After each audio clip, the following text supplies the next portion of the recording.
ओम नमः शिवाय। धर्म से लगातार जुड़े रहने के लिए और हर मंगलवार, गुरुवार, शनिवार और रविवार को हमारे वीडियोस पाने के लिए चैनल को अभी सब्सक्राइब करें और बेल आइकन दबाकर ऑल वाला नोटिफिकेशन चुनें। पितरों के लिए श्राद्ध कर्म क्यों है जरूरी? जिस मनुष्य की मृत्यु के बाद 1 साल तक के सभी अर्धदेहिक क्रियाकर्म पूरे हो जाते हैं, उन्हें ही पितर कहा जाता है। पितरों की मुक्ति के लिए श्राद्ध किया जाता है। वायु पुराण में लिखा है कि मेरे पितर जो प्रेत रूप हैं, उन्हें तिल मिश्रित जौ के पिंडों से तृप्त किया जाए और पूरी सृष्टि का तिनका मेरे द्वारा दिए जल से तृप्त हो। इसलिए देवताओं, ऋषियों और पितरों को तिल में जल मिश्रित करके अर्पित किया जाता है। उसे ही तर्पण कहते हैं और तर्पण करना ही पिंडदान कहलाता है। हिंदू धर्म की मान्यताओं के अनुसार सूर्य जब कन्या राशि में आता है तो मनुष्य के पितर परलोक से धरती लोक पर आते हैं और कुछ समय अपने पुत्र और पोतों के साथ बिताते हैं, यानी अपने परिवार, अपनी संतान के साथ रहते हैं। इस तरह हर व्यक्ति की मृत्यु के बाद कई कर्मकांड होते हैं जो उसकी आत्मा की शांति और मुक्ति के लिए जरूरी होते हैं। इसीलिए पितरों के लिए श्राद्ध कर्म करना बहुत आवश्यक होता है और इसका कारण आज हम इस वीडियो में जानेंगे। स्वागत है आपका आस्तिक स्पिरिचुअल सीक्रेट्स में। शुरू करने से पहले आप नीचे सब्सक्राइब बटन जरूर दबा लें और बेल आइकन दबाकर ऑल वाला नोटिफिकेशन चुनें। श्राद्ध का कारण और महत्व।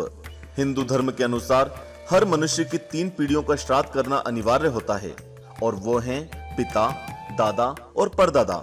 इन्हें 3 देवताओं के समान माना जाता है। पिता को वसु के समान, दादा को रुद्र देवता के समान और परदादा को आदित्य देवता के समान माना जाता है। और श्राद्ध के दौरान ये ही इनसे पहले के पूर्वजों के प्रतिनिधि माने जाते हैं। पुराणों में लिखा है कि जब सावन महीने में पूर्णिमा आती है, तब से ही पितर धरती लोक पर आ जाते हैं और कुशा की नई आई हुई कोपलों पर विराजमान हो जाते हैं।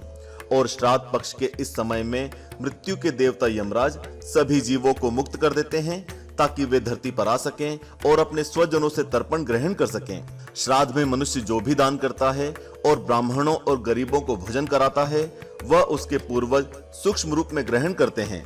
हिंदू धर्म के कई पुराणों और ग्रंथों में यह लिखा हुआ है कि मनुष्य के किसी भी पूर्वज की मृत्यु होने पर हमेशा के लिए उनका साथ नहीं छूटता है और हर साल पितृपक्ष के समय वो वापस मिलते हैं और मनुष्य को अपने पूर्वजों तक अपनी श्रद्धा पहुंचाने का अवसर मिलता है।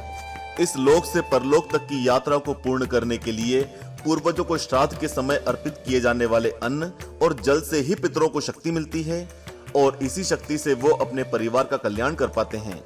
माना जाता है कि उन्हें अर्पित किया गया भोजन उन्हें उनके अगले जन्म की योनि के अनुसार ग्रहण होता है।